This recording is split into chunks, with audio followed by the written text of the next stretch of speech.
Oke, screen saya sudah.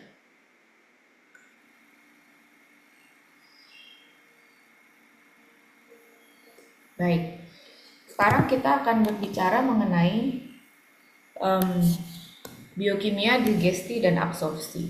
Ini titipan dari Dr. Intan untuk saya mengajar mengenai biokimia digesti dan absorpsi untuk kalian. Kenapa kalian penting mempelajari ini? Biokimia kedokteran itu berbeda dengan biokimia murni. Kita belajar apa sih yang terjadi di dalam badan manusia. Dan GI tract itu sebenarnya adalah salah satu organ yang aktivitas biokimianya luar biasa besar dari di dalam yang kamu kenal sebagai pencernaan itu. Maka penting untuk kita belajar ini. Pasienmu mostly nanti akan datang dengan sakit mah. Itu sakit yang paling banyak muncul di pasien. Sebentar saya geser dulu. Oke. Apa yang bisa kita pelajari dari slide saat ini? Ini hanyalah trigger presentation, jadi tidak berisi keseluruhan ilmu, hanya berisi poin-poin yang bisa memicu kamu untuk belajar dan untuk memahami, yang terdiri dari properti biokimia of GI tract, apa itu digesti dan absorpsi, kemudian jadi nanti dia akan terdiri dari 3 hal. Slide ini, satu, hal-hal yang penting untuk kamu ketahui untuk bisa lulus blok. Kemudian 2, hal-hal yang penting kamu ketahui beyond lulus blok. Artinya akan kamu gunakan di rumah sakit. Mungkin tidak akan keluar di ujian blok, mungkin bisa jadi keluar kalau ujian bloknya saya yang buat. Karena ini adalah hal-hal yang akan kamu temui di rumah sakit. Dan saya temui di rumah sakit sepanjang in total 14 tahun saya di rumah sakit. Selalu saya temui. Dan yang ketiga yang saya mau kamu tahu adalah apa yang sedang dibicarakan oleh medical world saat ini. The it item, apa yang lagi hype, apa yang sedang dibicarakan. Supaya kamu tidak ketinggalan. Karena sekali lagi dunia di luar batas pulaumu ini sudah lari. Jadi saya mau kamu belajar lari bersama mereka. Sudah apa yang sedang dibicarakan oleh dunia masuk di sini. Tapi sekali lagi ini adalah trigger presentation. Di belakang nanti ada bibliothekal reference yang bisa kamu gunakan untuk belajar lebih lanjut, di mana saya mengambil hal-hal ini yang saya masukkan ke dalam PowerPoint sekarang. Oke, intinya adalah saya mau kamu memahami bagaimana proses pencernaan itu terjadi. Nanti kita akan di awal kita akan berbicara mengenai apa itu pencernaan. Menurut saya dari apa yang saya pelajari, sebenarnya badan manusia itu bisa bercerita. Kalau kamu senang membaca novel, kalau kamu sedang membaca komik, maka kamu akan memahami dan kamu bisa membayangkan kemana step dari badan manusia ini bercerita. Prosesnya seperti apa? Oh, proses pertama adalah makanan masuk ke dalam tubuh, makanan masuk lewat mulut, kemudian dia lewat mana, diapakan di dalam mana, kemudian diserap dia kemana, kemudian sampai di sel target, kemudian menjadi metabolisme. Setelah itu dia menjadi apa? Setelah di metabolisme, badan manusia itu bisa bercerita sendiri. Kalau kamu memahami bahwa badan manusia itu bercerita sendiri dan kamu bisa secara kritis berpikir, secara kritis menilai dan membayangkan cerita itu, maka pada saat kamu bertemu pasien, kamu bisa membayangkan kalau ada plot yang bolong. Artinya, kalau kok ada yang kurang ya dari cerita pasien ini, kok ada yang aneh dari cerita pasien ini. Kenapa kamu harus bisa berpikir seperti itu, berpikir secara kritis seperti itu? Karena tidak semua pasien akan datang seperti pasien standarmu pada saat OSCE, yang ceritanya sudah lengkap dari depan sampai belakang. Enggak. Yang kamu tanyakan pada pasien kan, Bu, keluhannya apa? Sehingga yang dia kemukakan adalah apa yang dia keluhkan. Bisa jadi itu bukan pasiennya. Sebagian besar pasien saya perempuan ISK itu datang hanya dengan keluhan sakit mah. Bu dokter, saya sakit mah, sudah berkali-kali berobat ke sana kemari, mah saya tidak hilang-hilang.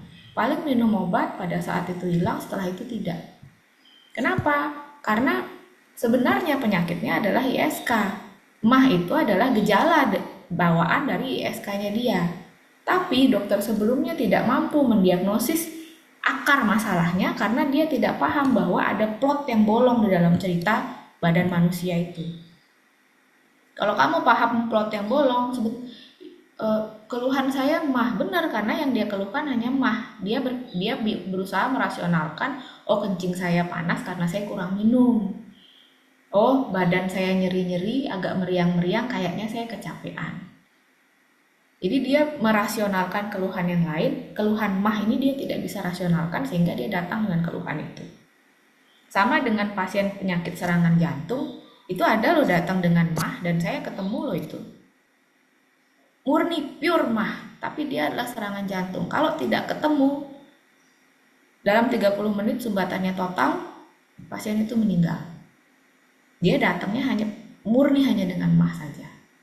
Itu gunanya kamu bisa membayangkan cerita badan manusia dari A sampai Z, sehingga pada saat ada plot yang bolong di tengah-tengah, kamu tahu kamu harus mencari apa. Oke, sekarang kita akan membahas mengenai ceritanya si GI tract. Nanti slide ini saya develop tahun lalu, maka dia akan berisi digesti karbohidrat, protein, lemak, kemudian baru absorpsi karbohidrat, protein, lemak. Yang sekarang akan saya rubah. Saya akan bercerita mengenai karbohidrat dulu, kemudian saya akan bercerita mengenai lemak, kemudian saya akan bercerita mengenai protein. Sehingga cerita kita bisa plotnya bisa terarah dari A sampai Z, dari pangkal sampai ujung, sehingga kalian bisa membayangkan, bisa berimajinasi apa sih yang terjadi dengan makanan di dalam GI tract ini. Maka nanti slide saya akan mungkin loncat-loncat supaya ceritanya bisa nyambung. Oke? Introduction. Seperti biasa, kita akan selalu mulai dari definisi. Karena definisi itu menentukan apa yang mau kita bahas pada saat itu. Oke? Kamu sangat sering mengetahui mengenai pencernaan. Pencernaan itu adalah kata-kata yang setiap hari kamu dengar.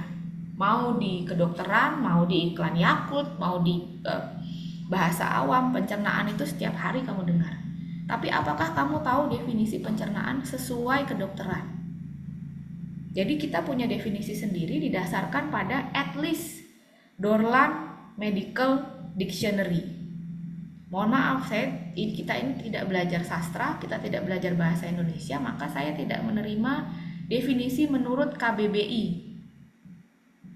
Kedokteran itu punya definisi sendiri menurut penyakit, dan definisi itu akan mendasari diagnosis kita.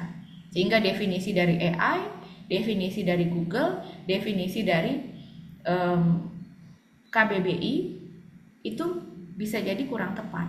Kalau kamu mau belajar, maka definisimu adalah dari Dorland Medical Dictionary atau Medical Dictionary yang lain, atau dari MASH term. Kamu bisa cari di Google MASH term, medical subheading term. Itu yang digunakan oleh seluruh jurnal di dunia. Dari situ saja yang diterima definisinya apa. Jadi kalau kamu nanti tutorial bersama saya, minta tolong jangan lagi tersebut definisi definisi KBBI. KBBI itu benar, tapi sekarang kita sedang tidak belajar sastra. Oke? Dan kamu harus berpikir dari sisi anak kedokteran, bukan lagi dari sisi orang awam. Kamu bertransisi nih sekarang dari orang awam menjadi orang kedokteran. Oke, pencernaan itu sebenarnya ada 2 tahap yang dimaksud pencernaan oleh orang awam. 1 digesti, 2 absorpsi. Digesti itu adalah proses pemecahan makanan menjadi molekul yang sangat kecil atau yang cukup kecil untuk bisa diabsorpsi ke dalam darah. Absorpsi sendiri adalah proses penyerapan dari makanan itu. Sehingga pada saat kita berbicara mengenai pencernaan, maka kita akan berbicara mengenai 2 hal. Pencernaan yang disebut sama awam itu berarti 2 hal, digesti dan absorpsi. Mekanik itu berarti pemecahan partikel besar secara mekanika, dengan cara mengunyah. pencernaan kimia itu memecah ikatan kimia di dalam molekul organik itu untuk kemudian dia menjadi monomolekul. Seperti kalau karbohidrat dari polisakarida menjadi monosakarida, kalau protein dari polipeptida menjadi asam amino, kemudian dari lemak rantai panjang, asam lemak rantai panjang menjadi hanya satu molekul saja, baru kemudian bisa diserap. Absorpsi adalah bagaimana si makanan di dalam lumen saluran cerna itu bisa diserap ke bawahnya, bisa secara difusi, bisa secara transport, nanti kita bicarakan. Oke, sekarang saya mau meng-overview dulu GI-nya supaya kalian paham kita membicarakan apa dan di mana sih. Ini adalah GI system dan ini adalah bagaimana kamu meletakkan sumber di dalam slide-mu. While we're on this, kita akan berbicara mengenai bagaimana cara membuat slide yang efektif dan efisien. PowerPoint itu kamu tailor to the audience dan tailor to your needs. Tidak semua PowerPoint itu harus sama dan memang tidak boleh sama. Orang kedokteran itu bukan orang yang sabar. Jadi dia kalau ada sesuatu yang kira-kira akan mempengaruhi dari konsentrasinya dia terhadap hal penting itu, maka dia akan meminta itu untuk dihapus. Karena namanya PowerPoint, maka dia akan berisi poin-poin that powerful enough to explain what you want to explain. Jadi PowerPoint pada saat kita belajar itu tidak sama dengan PowerPoint pada saat penyuluhan puskesmas. Tidak sama dengan PowerPoint kita pada saat acara pensi. Jangan disamakan. Yang saya lihat di tutorial adalah masih disamakan. Artinya ini belajarnya apa? Kenapa banyak freely-nya di dalam situ? Sesuatu yang berlebih yang mengalihkan konsentrasi kita dari hal-hal penting yang sedang dibicarakan. Nanti pada saat kamu mengikuti conference, pada saat kamu mengikuti dengan orang-orang di medicos, kamu bahkan tidak boleh membuat lebih dari satu slide. Kamu harus bisa menjelaskan keseluruhan apa yang kamu mau jelaskan dalam satu slide dan membicarakan itu dalam 10 menit. Itu namanya flash talk. Apakah kamu sempat berfreely? Tidak. Kamu sempat bertrala-trili? Tidak. Bahkan kalau warnanya pink ngejreng, kamu akan diminta untuk mengganti slide karena itu mengganggu. Jadi, tapi kalau kamu di puskesmas, kamu sedang penyuluhan, kamu akan banyak gambar-gambar untuk bisa menarik perhatian orang-orang awam itu terhadap slide-mu. Karena kalau kamu kasih slide begini, dia tidak akan perhatian. Itu namanya PowerPoint tailored to your need, tailored to your audience. Dan itu kalian harus bisa menguasai pada saat nanti kalian bekerja. Latihannya ya di sini, karena ini adalah masa sekolah kalian terakhir sebelum kalian benar-benar memasuki dunia kerja, dunia orang dewasa, di mana kalian akan dinilai dalam diam. Kalau saya tidak ada sesuatu yang tidak pas, saya akan ngomong kepada kalian. Tapi nanti di prof atau pasienmu pada saat kamu tidak akan ngomong. Hanya dia, saya tidak mau lagi ke dokter itu. Titik. Atau prof, saya tidak mau kerja sama anak ini. Udah itu aja yang akan dia ngomong. Tapi dia tidak akan ngomong ke kamu, dia akan tetap baik-baik sama kamu. Itu orang dewasa. Jadi pada saat orang dewasa itu baik ke kamu, maka kamu bukan harus menghilangkan attitude-mu, tapi kamu malah harus berattitude sama dia. Karena penilaiannya akan di belakang. Tidak akan disampaikan ke kamu. Oke? Itu pembelajaran tambahan, kita akan mulai dengan GI system. Secara biokimia, GI system ini terdiri dari dimulai dari mulut, oral cavity and esophagus, kemudian ke gaster atau secara bahasa Inggris disebut stomach, kemudian ke small intestine, kemudian ke colon atau large intestine. Semua ini memiliki fungsi masing-masing secara biokimia. Oral cavity dan esophagus itu mostly mechanical digestion melalui chewing, tapi dia punya saliva. untuk memulai memecah karbohidrat. Yang didigesti di sini atau yang dipecah secara kimia di sini mostly adalah karbohidrat. Protein dan lemak tidak banyak dipecah di oral cavity and esophagus karena enzimnya tidak ada di sini. Kemudian dia turun ke gaster. Di gaster, apa yang berfungsi dalam biokimia yaitu HCl atau kamu kenal sebagai asam lambung. Kemudian pepsin ini keluarnya sebagai pepsinogen, artinya dia proenzim, dipecah dulu di luar baru kemudian dia bekerja. Kemudian lipase, kamu sudah kenal ini pada saat SMA. Kemudian ada gastrin. Digestinya protein terutama di sini, walaupun dia ada juga digesti fat, ada juga digesti karbohidrat, tapi mostly dia mengerjakan digesti protein. Dan dia juga menyerap. Jadi kalau kamu bilang gaster tidak terjadi penyerapan terjadi di usus halus. No. Dia menyerap. Menyerapnya adalah menyerap lipid soluble substance seperti alkohol dan aspirin. Makanya alkohol itu cepat kerjanya karena dia langsung diserap di gaster, tidak perlu nunggu turun dulu ke usus halus. Ini kan dalam waktu sekitaran 2 jam baru selesai di gaster, kemudian baru mulai proses turun. Alkohol sudah mulai diserap di gaster. Penyerapan utama dari peptida atau protein, karbohidrat, lemak, dan asam nukleat itu memang terjadi di small intestine. Penyerapannya di mana? Kemudian dia mensekresikan apa untuk membantu penyerapan itu? Kemudian dia mengabsorpsi, digestinya di sini adalah ini, absorpsinya adalah ini. Mostly semua yang kamu kenal sebagai zat gizi itu diserapnya di usus halus. Oke. Nah, kenapa kamu penting mengetahui di mana didigesti, di mana kemudian diserap? Karena obat dibuat tergantung dari penyerapan ini. Kalau obat itu dibuat misalnya butuh untuk penyerapan langsung seperti aspirin secara cepat, dia diserapnya di tailored untuk diserap di gaster oleh perusahaan obat. Kalau misalnya dia obat itu butuh untuk diserap di small intestine, maka perusahaan obat akan tailor dia untuk diserap di small intestine dengan cara membuat coat.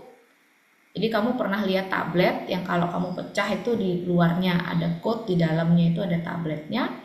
Maka coat itu biasanya adalah dibuat untuk melindungi obat itu dari asam lambung atau dari HCl supaya dia tidak dipecah duluan di gaster.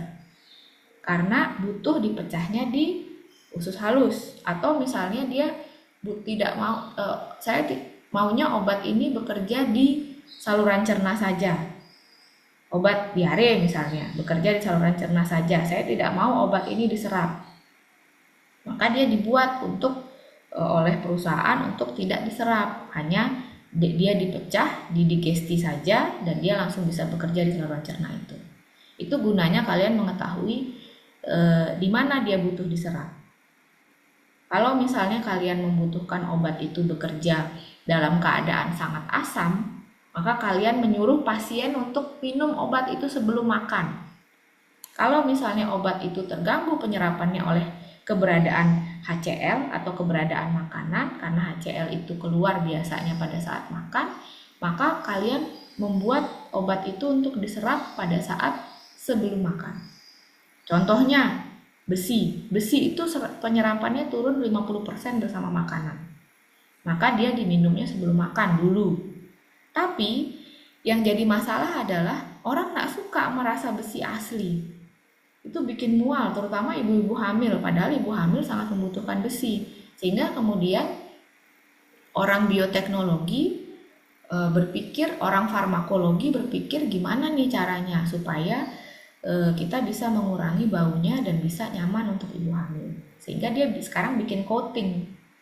Jadi kalian akan menemukan banyak besi tablet yang bisa diminum bersama makanan.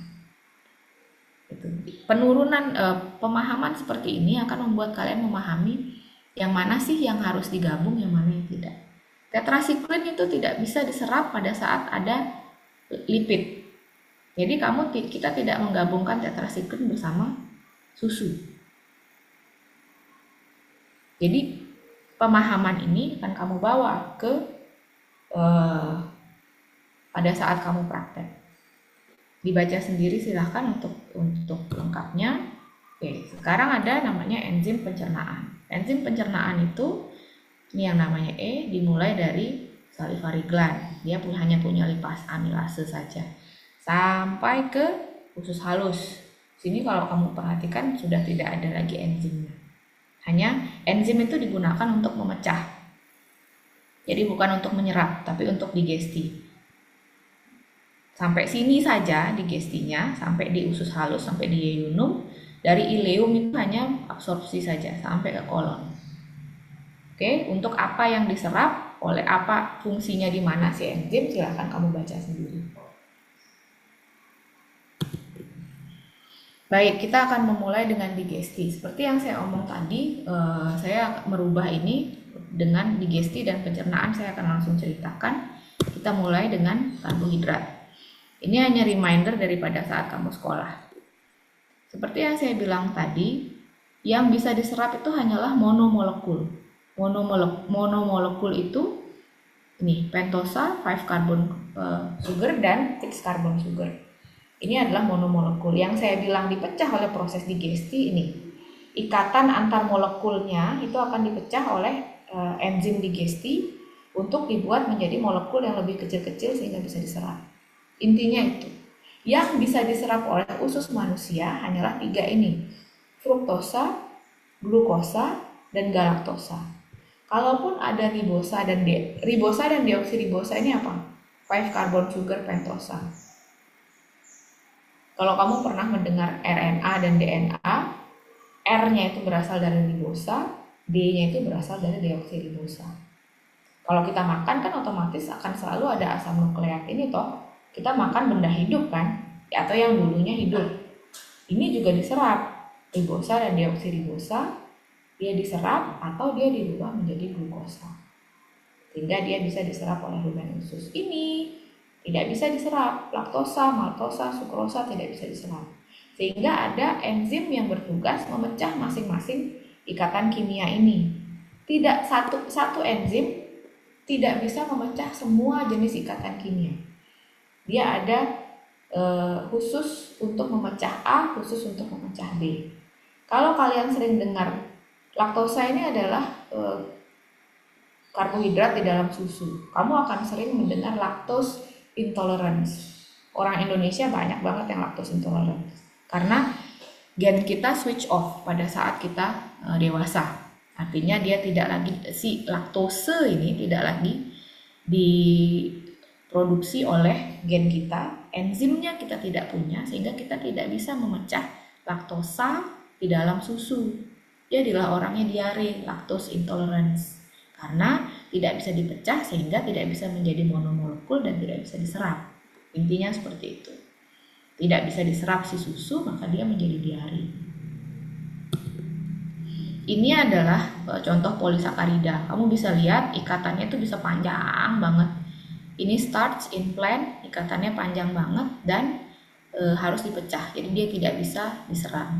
Pemecahannya pun kan punya kecepatan. Gaster itu pengosongannya dalam 2 jam, maksimal dalam 5 jam. Belum tentu starch ini masing-masing ini sudah bisa terpecah. Sehingga kamu akan paham ada starch yang akhirnya tidak diserap karena pemecahannya tidak selesai atau kita tidak punya enzim untuk memotong ikatan kimia ini. Maka dia akan berfungsi sebagai untuk memadatkan feses. Kamu akan bilang, oh iya ibu banyak makan serat ya. Apa itu serat? Serat itu adalah karbohidrat yang tidak bisa diserap. Why? Karena dia tidak bisa dipotong menjadi monomolekul.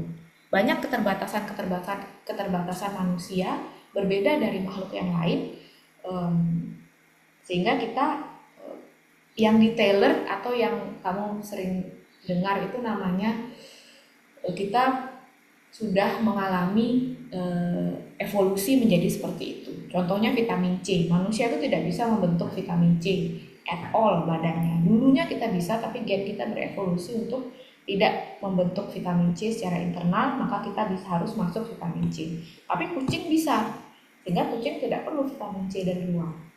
Itu bedanya, beda secara genetik. Oke, sekarang ke pencernaan karbohidrat. Seperti yang saya sebutkan di depan, yang penting yang harus kamu tahu dalam pencernaan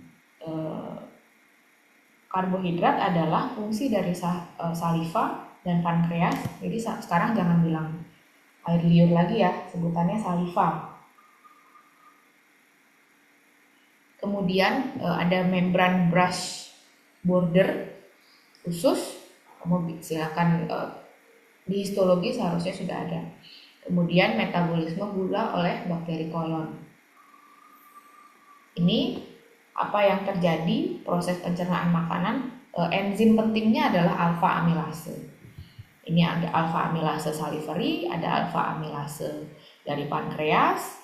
Kemudian jadi gini ceritanya, ini kan masuknya berupa polisakarida. Dia dipecah pertama oleh salivary alfa amilase. Salivary alfa amilase ini akan tertelan bersama makanan. Dia kan sudah dipecah menjadi bentuk sakarida yang lebih pendek, sukrosa dan laktosa. Kalau kamu ingat di slide yang tadi, ini berbentuk 2 molekul, hanya 2 molekul saja dari molekul yang panjang itu. Kemudian alfa amilase ini enzimnya stop bekerja dengan kehadiran HCl. HCl ini membuat alfa amilase stop bekerja. Kemudian di sini ada alfa dextrin.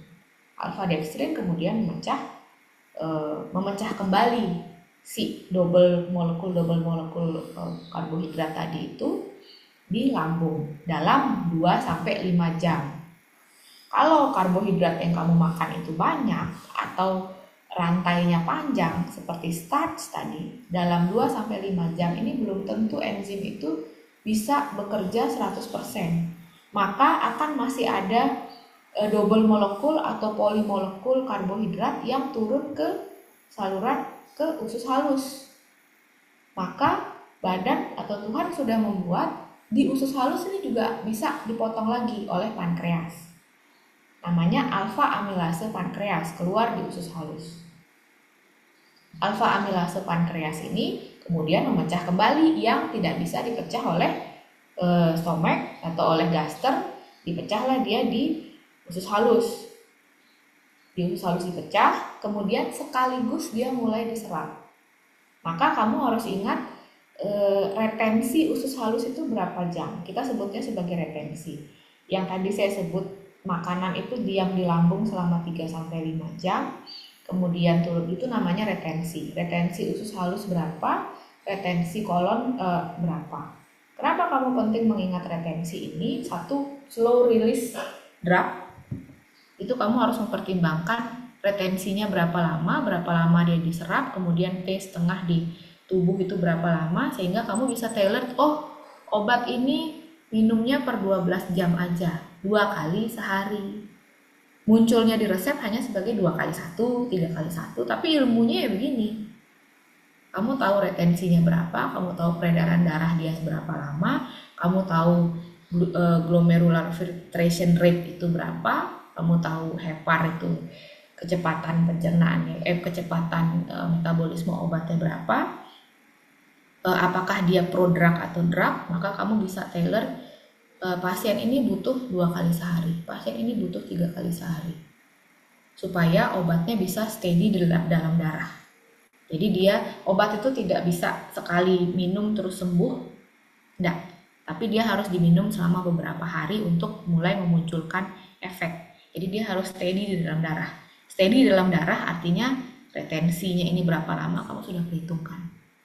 Contohnya yang berbeda adalah ranitidin. Ranitidin itu kalau injeksi dosisnya adalah 12 jam 1 kali 12 jam. 2 kali dalam 24 jam. Artinya dia pemberiannya tiap 12 jam. Kalau injeksi intravena. Tapi kalau dia melalui oral ranitidin minum, maka kamu bisa memberikan sampai satu tablet dalam 8 jam, artinya 3 kali sehari. Karena retensinya berbeda. Nanti kita bicarakan mengenai metabolisme tahap 1 yang harus dilewati apapun yang masuk ke dalam tubuhmu. Itu dikerjakan oleh hepar. Ini adalah ilmu yang harus kamu punya pada saat kamu nanti praktek. Oke? Kenapa kemudian retensi ini penting? Kalau diare, retensi ini akan berkurang. Artinya karena kalau dia motilitas ususnya tinggi, retention time-nya berkurang, maka penyerapan air, penyerapan bahan makanan atau penyerapan gizi juga akan berkurang. Belum lagi kalau terjadi malabsorpsi, sehingga pada diare terutama anak-anak kamu harus memperhitungkan itu. Retention time ini penting banget untuk kamu ketahui dan apa sih yang terjadi di dalam. Oke, ini saliva dan pankreas saya sudah cerita tadi. Untuk penjelasannya kamu bisa baca sendiri. Ini yang disebut sebagai cell brush border. Ini seperti brush yang memborder atau membatasi antara usus. Sel brush border adalah sel usus yang membatasi antara si lumen usus di sebelah sini dengan kapilari di sebelah sini. Kalau kita bilang ini adalah lumen atau si lubang dari GI tract-nya itu, sekarang kamu sebut lubang itu adalah lumen. Mass term atau term kedokterannya adalah lumen. Jadi kita tidak sebut ruang, lubang, enggak, lumen. Ini adalah sisi serosa.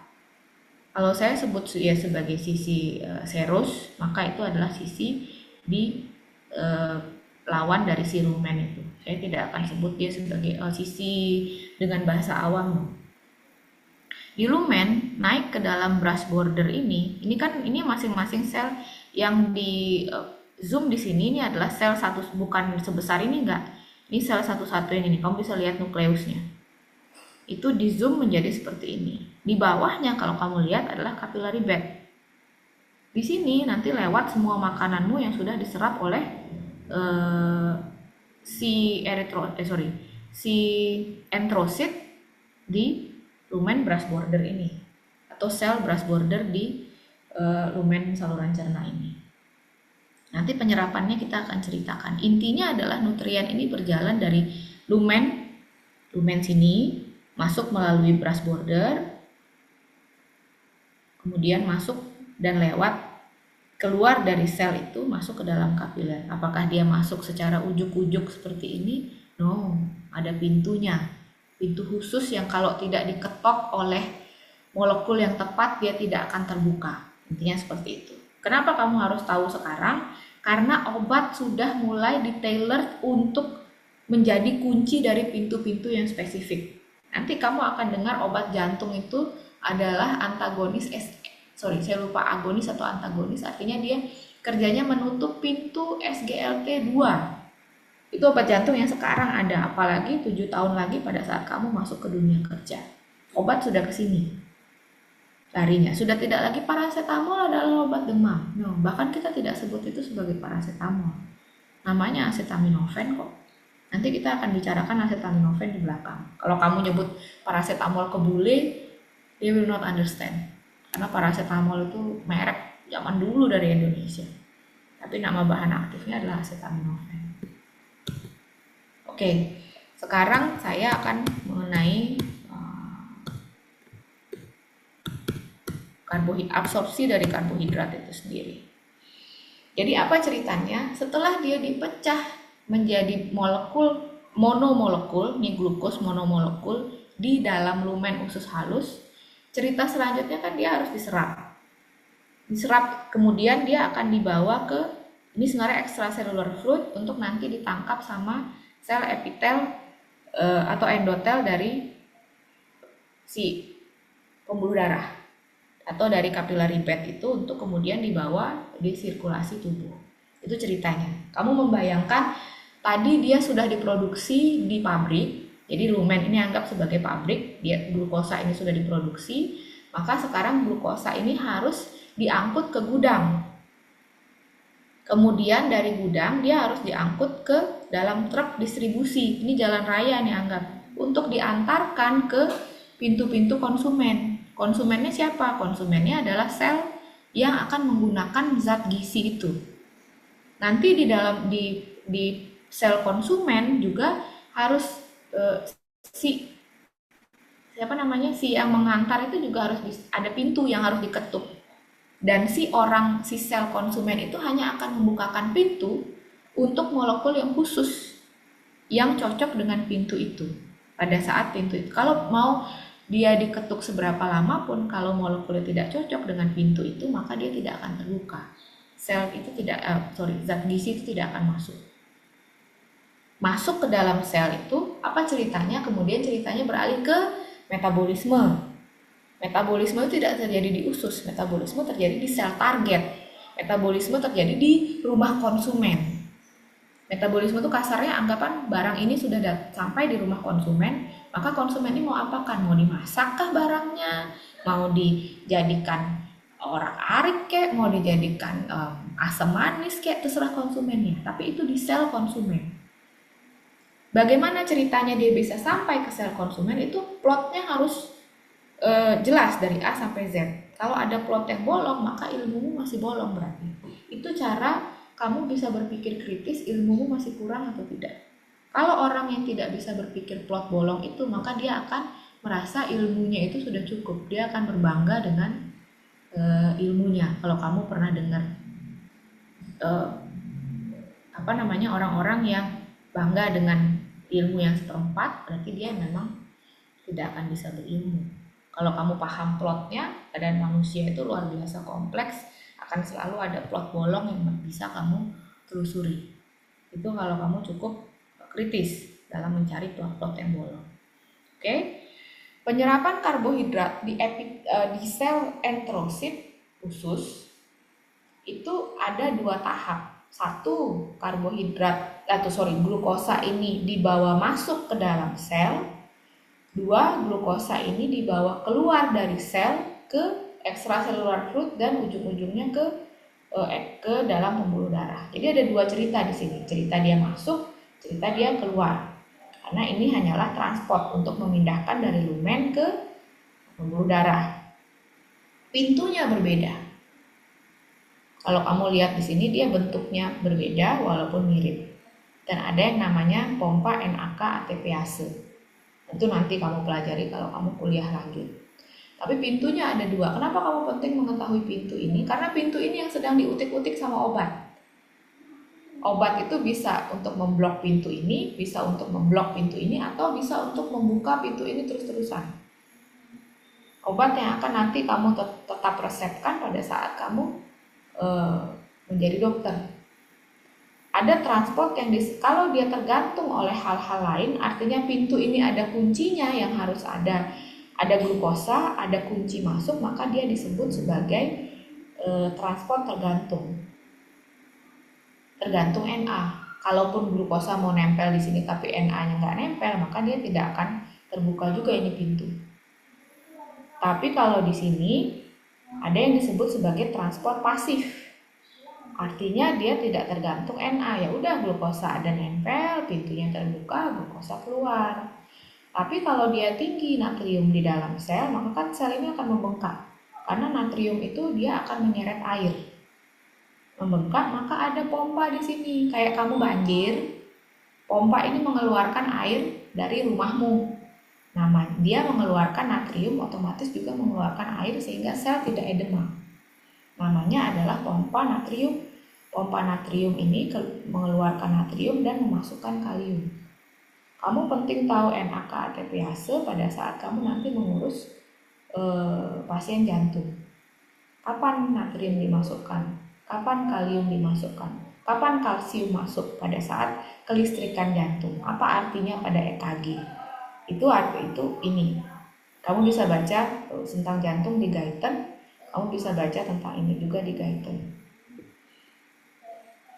Oke, dia masuk pakai Na, glukosnya masuk dulu ke transport sini dan kemudian keluar di transport sini. Ini gambarnya yang lain, kalau nggak salah ini dari Biokimia Harper. Sorry, saya lupa masukkan ini. Biokimia Harper edisi 31 atau 32 sama aja. Ini kamu bisa tahu ceritanya seperti apa. Oke, 1 transport tergantung Na, 2 transportnya pasif. Ini adalah yang saya ceritakan tadi yang tidak diserap oleh usus. Alasan kenapa kamu baca sendiri. Oke. Nah, ini kesimpulan dari apa yang saya bicarakan tadi, apa yang muncul gambar di depan. Kalau mau diomongkan, ini omongannya dalam bahasa Indonesia. Oke. Tapi jangan terus-terusan bergantung sama bahasa Indonesia ya. Kita ini belajar Western Medicine. So, buku-bukunya itu semuanya berbahasa Inggris. Kalau kamu belajar Usada Bali, saya akan suruh kamu baca Lontar Bali. Kalau kamu belajar Chinese Medicine, saya akan bilang textbooknya adalah bahasa Mandarin. Kenapa? Karena akan selalu ada something yang lost in translation. Kalau kamu terus-terusan memaksakan membaca dalam bahasa yang tidak sesuai dengan bahasa bukunya, maka buku yang kamu baca pada saat kamu belajar bersama saya adalah buku-buku yang dipakai oleh kedokteran dunia. Kamu sudah download buku saya, kamu baca itu. Oke, ini silahkan baca sendiri. Oke, ini kesimpulan pentingnya. Jadi, apa sih yang terjadi dengan karbohidrat kalau mau disimpulkan dari cerita saya tadi? Pertama, karbohidrat akan didigesti atau dipecah. Kita makan itu sebagai glukos polimer. Polimer itu artinya banyak. Ini rantainya panjang, oleh amilase dipotong menjadi disakarida.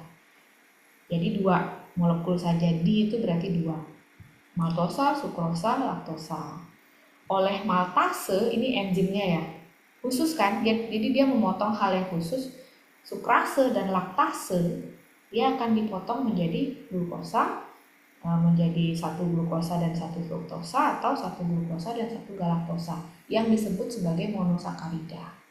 Ini adalah proses digesti atau pencernaan. Monosakarida ini baru kemudian bisa diserap atau proses absorpsi. Absorpsi yang pertama dari lumen ke dalam sel itu prosesnya disebut sebagai Na-dependent cotransport. Kalau dia dikeluarkan, karena dia cuma lewat nih harusnya di dalam sel ini untuk ke kapiler, maka dia disebut sebagai difusi pasif. Key-nya di sini adalah apa sih nama pintunya? Pintu 1 yang bergantung glukosa ini disebut sebagai SGLT, sodium glucose transporter. GL-nya ini glukos, SGLT. Ini obatnya udah ada loh. Dia dipakai pada pengobatan jantung. Nanti kalian akan belajar, kayaknya ada di slide ini, tidak semua organ itu menyerap hal yang sama dan menggunakan energi yang dari bahan dasar yang sama. Nanti kita akan belajar itu.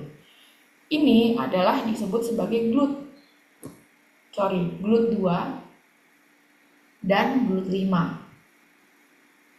Kadang apakah masing-masing di bagian lumen atau brush border ini hanya ada SGLT? Tidak. Bisa jadi ada GLUT di sini. Padahal GLUT itu sebenarnya fungsi utamanya di sini. GLUT adalah glukos, GLU-nya glukos transporter. Sampai sekarang sudah ketemu 12 tipe bergantung dari organnya.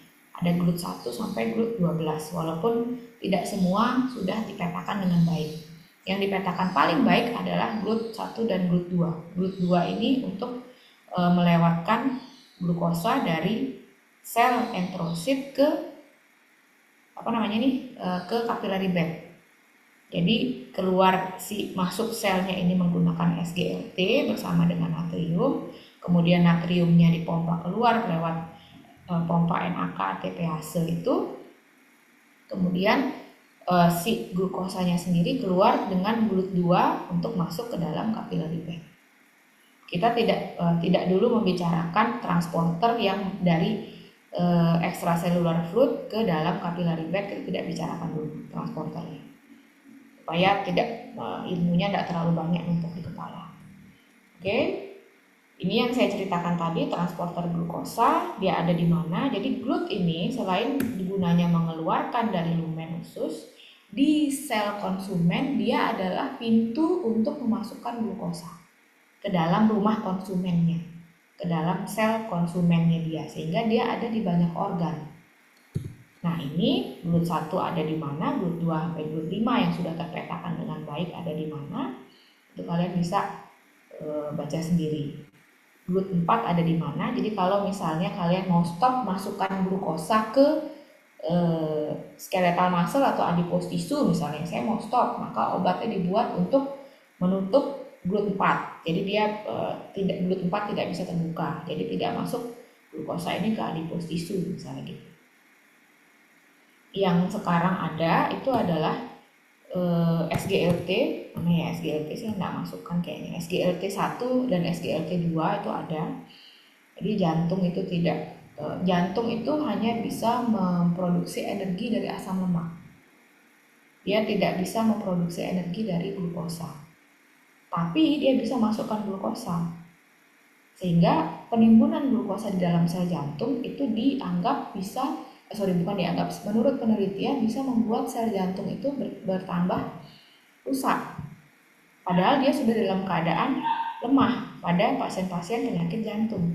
Sehingga tapi sebenarnya dia tidak dibutuhkan untuk penghasilan energi oleh sel jantung, sehingga dokter kemudian atau bioteknologis, farmakologis kemudian berpikir tutup aja nih pintunya pakai obat, jadi glukosanya nggak usah masuk, toh juga dia nggak perlu banget, malah menyusahkan di dalam sel jantung. Ya udah kita buat obat antagonis SGLT2. Jadi kerjanya adalah mengantagonis kerja SGLT2. Tutupnya nih pintunya. Udah muncul, sekarang obatnya sudah beredar, kamu bisa cari di Google. Itu yang sekarang menjadi pola berpikir yang hype di kalangan dokter dan bioteknologis and biomedicine. Itu cara berpikirnya. Tidak lagi cara berpikir, oh ini obatnya ini, oh ini obat ini, no. Paracetamol kamu bisa pakai di nyeri, itu adalah obat demam. Tapi secara kerja obat, dia bekerja di mana sampai dia bisa digunakan khusus dan spesifik pada nyeri kepala. Kalau kamu sakit gigi, kamu pakai paracetamol, tidak balik lagi pasienmu ke kamu, kecuali dia demam baru turun. Tapi kalau pasienmu sakit kepala, kamu kasih paracetamol combine dengan apa, bisa jadi dia balik lagi, Bu Dokter saya sudah kemana-mana, obatnya Bu Dokter aja yang nyembuhin saya. Karena kamu paham kerjanya dia dalam level molekuler form. Bisa aja kamu ngasih obat yang berbeda dengan orang lain, tapi kamu punya dasar ilmu untuk memberikan itu. Karena in the end medicine is art, tapi artnya itu berdasarkan ilmu. Nggak main ujuk-ujuk art berdasarkan, oh ya saya pengennya begitu. Ya apa ilmunya? Medicine is art, tapi art yang berdasarkan ilmu. Oke, sekarang kita balik lagi berbicara mengenai pencernaan dari protein, digesti protein. Yang kedua, protein itu yang sebenarnya adalah makanan yang paling banyak kita butuhkan. Tapi kalau kamu mau berpikir kritis, berpikir gini, protein ini sulit dicerna, tapi paling banyak kita butuhkan, tapi juga paling toksik kalau dia tertimbun di dalam sel kita. Kenapa seperti itu? Kamu pikir sekarang. Kelebihan karbohidrat oleh tubuh kita ditimbun sebagai apa? Lemak. Kelebihan lemak oleh tubuh kita ditimbun sebagai apa? Lemak juga kan? Pernah enggak kamu tahu kelebihan protein ditimbun sebagai apa? Sama tubuh? Tidak. Kenapa? Karena protein ini tidak boleh tertimbun di dalam sel. Dia ada di dalam sel itu disebut sebagai pool asam amino, tapi dia adalah masuk pool, masuk pool, itu dia. Dia bisa didaur ulang, masuk pool. Karena protein ini building block badan manusia adalah protein. Semua jenis apapun yang ada di badan manusia itu adalah protein. Dari mulai ototmu protein, dari mulai sel apapun itu protein, segalanya adalah protein. Tapi dia juga toksik. Nanti kalau kamu di neurologi kamu tahu tentang Alzheimer. Alzheimer itu adalah dasar mekanismenya adalah penimbunan protein yang bentuknya tidak benar. Jadi proses pembuangan protein di dalam sel otaknya itu kemudian rusak, sehingga ada sampah protein-protein itu tertimbun dalam sel otak, kemudian dia menyebabkan Alzheimer. Intinya seperti itu. Sangat tidak boleh dia tertimbun.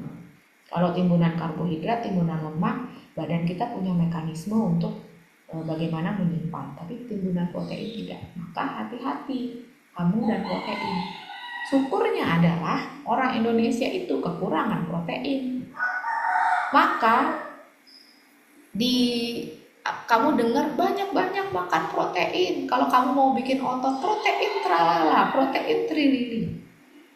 Tapi kekurangannya adalah Indonesia juga punya gen kekurangan, punya gen kita mengalami delesi, sehingga kita tidak mampu memproduksi enzim untuk memetabolisme asam urat dengan baik.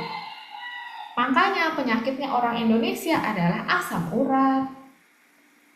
Karena sebenarnya asam urat itu tuh bisa diolah lagi di metabolisme untuk tidak tertimbun, dikeluarkan atau dipakai lagi molekul pemecah hasil istilahnya daur ulang lah asam urat itu. Tapi kita yang tidak punya enzim itu. Bule kamu mungkin jarang ketemu dia akan naik asam uratnya, kecuali dia heboh makan protein, sehingga kecepatan enzim untuk metabolisme asam urat itu adalah hasil akhir dari pemecahan protein. Setelah protein itu digunakan, dia akan menjadi asam urat salah satunya. Tapi mereka punya enzimnya, jadi mereka tidak pernah namanya sakit asam urat itu tidak banyak. Yang banyak tuh kita, karena kita delesi enzim untuk memecah protein. Delesi enzim untuk memetabolisme protein. Kenapa? Karena kita tuh selalu dalam keadaan kekurangan protein, sehingga asam urat itu kan hasil akhir sebelum metabolisme untuk keluar. Jadi evolusi manusia Indonesia untuk mempertahankan protein yang sudah sedikit itu supaya tidak terbuang adalah mendelesi gennya atau mematikan gennya supaya dia jangan memetabolisme protein, supaya protein itu bisa diambil semuanya sama badan. Karena kita dulunya selalu kekurangan protein. Sekarang aja kita kelebihan protein. Karena baru bisa makan makanan-makanan yang berprotein. Dulunya tidak bisa. Tapi evolusi itu terjadi tidak dalam 1-2 generasi. Evolusi itu terjadi dalam berapa ratus sampai berapa ribu tahun. Maka gen kita kaget dengan kelebihan protein yang kita makan. Terutama protein atau asam amino, satu asam amino saja. Asam amino kan ada banyak. Protein yang kamu makan, makanya orang bilang kekurangan protein, kamu harus makan protein, tapi proteinnya ini harus berbagai macam bentuk. Kalau hanya satu bentuk saja, dia akan menjadi kelebihan satu asam amino. Kelebihannya akan menjadi asam urat, padahal asam amino ada banyak. Tetap aja badanmu itu kekurangan asam amino jenis-jenis yang lain, dan kelebihan hanya satu jenis yang kamu makan secara berlebih itu. Misalnya kamu mau diet, dada ayam aja kerjaanmu tiap hari. Ya satu aja yang terpenuhi asam aminonya atau beberapa yang ada di dada ayam itu. Tapi yang lain terpenuhi tidak. Yang paling gampang dicerna itu adalah memang protein telur. Makanya di puskesmas pada pasien-pasien anak yang kurang gizi atau gizi buruk, yang dikasih paling pertama apa? Telur. Karena dia paling gampang dicerna. Dugaannya adalah pasien dengan gizi buruk itu otomatis selnya akan tidak baik, sehingga kita duga atau kita suspek penyerapannya juga tidak baik. Sekarang kamu suruh dia menyerap protein tumbuhan, Bu, banyak-banyak makan sayur ya anaknya, sayur itu bagus. Sebentar dulu, kalau dia gizi kurang, justru kamu harus kasih daging-dagingan dan telur. Misalnya pada pasien diare, pasti akan bertanya, Pak dokter, Bu dokter, apa yang boleh saya makan? Pasien tuh hobi banget nanya apa yang boleh dia makan dan tidak boleh dia makan. Kalau pasien diare, intinya apa? Pencernaannya dia sedang bermasalah. Kamu suruh, oh ya Bu, banyak makan sayur ya Bu ya. Kamu nanti akan dengar ibu-ibu yang datang bawa anak umur setahun 2 tahun diare. Kamu lihat dia makan wortel keluarnya wortel, dia makan bayam keluarnya bayam. Itu bukannya bagus, oh ya Bu memang normalnya begitu kan dia makan wortel. Tidak, berarti wortel itu kan kamu sudah membayangkan sekarang ada proses digesti, ada proses absorpsi. Seharusnya dia keluarnya sudah tidak dalam bentuk wortel lagi. Kalau dia keluar dalam bentuk wortel itu sudah buruk, berarti pencernaannya tidak terjadi. Maka pada pasien-pasien diare justru kamu bilang, Bu, sayurnya dikurangi dulu ya, bumbu-bumbuannya dikurangi dulu karena itu berat untuk usus. Bu makan, terus saya makannya apa dong? Nggak apa-apa, dominan daging-dagingan makan, asal bumbunya jangan banyak. Misalnya sup ayam, Bu makan ayam sama kuahnya aja kan enak. Oh iya iya iya. Jadi pasien tuh sering takut makan enak karena dipikir makan enak itu akan menyakiti dia. Padahal enggak. Kalau kamu di luar negeri, kalau kamu sakit yang dikasih apa? Sup ayam, bukan sup sayur. Jangan makan ayam dulu nanti apa ya? Kalau masih sakit makan sayur aja. Nggak sembuh orangnya. Kalau kamu bisa meng-KIE dengan baik seperti itu, pasiennya balik ke kamu. Karena dokter lain belum tentu bisa meng-KIE seperti itu. Kalau dia tidak punya ilmunya. Oke, itu akan kembali lagi kepada apa yang kamu gunakan pada saat kamu nanti praktek. Oke, asam amino ini ada banyak. Protein ini mendapat perlakuan khusus di dalam badan manusia. Tidak seperti karbohidrat yang tadi hanya satu aja, enzimnya amilase, udah selesai penyerapannya satu jenis aja. Enggak, masing-masing asam amino itu punya transporter untuk menyerap. Nanti kita akan belajar, tapi ini nice to know aja untuk transporter asam amino. Oke, ada yang disebut sebagai, ini kita overview dulu enzimnya. Ada yang disebut sebagai endopeptidase, ada yang disebut sebagai exopeptidase. Endopeptidase ini kamu kenal di SMA, pepsin, tripsin, sama chymotrypsin. Jadi endopeptidase ini memotong di tengah-tengah. Exopeptidase memotong di ujung. Itu aja bedanya, exo dan endo. Oke. Nah, ini ceritanya. Biochemistry seperti ini. So, welcome to medical biochemistry. Apa yang terjadi? Ini adalah singkatan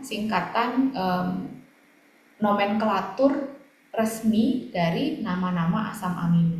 Kalau kamu baca jurnal, kamu akan sering mendengar nama-nama ini. Ini misalnya fenilalanin, tirosin, terus ini arginin, ini lisin. Jadi masing-masing asam amino punya nama. Misalnya seperti itu. Ini bagaimana zimogen atau proenzim dirubah menjadi aktif enzim. Pepsinogen menjadi pepsin, tripsinogen menjadi tripsin. Ini nice to know. Di mana dia dihasilkan? Di mana dia berproses?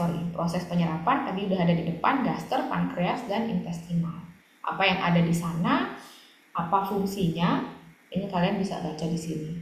Sumbernya adalah Lieberman, Marx Basic Medical Biochemistry. Kalau yang gambar-gambar ini biasanya Marx. Kalian bisa baca di situ. Oke? Proses pencernaan atau proses pemecahan dari protein. Kenapa ini penting?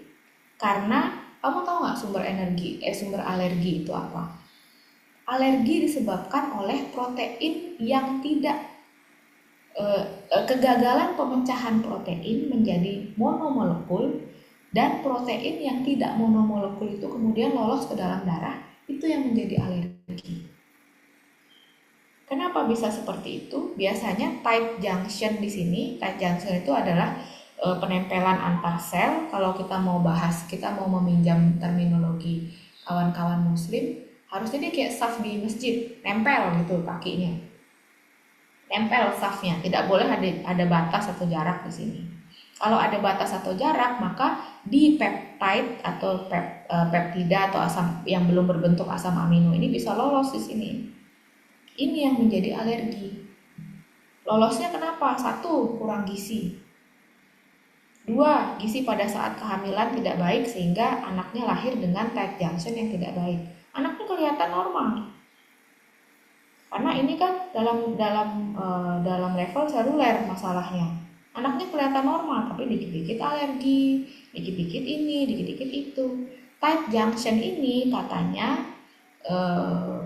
prosesnya itu masih terjadi di luar kandungan. Artinya proses pematangan organ di seluler ini terjadi masih di luar kandungan.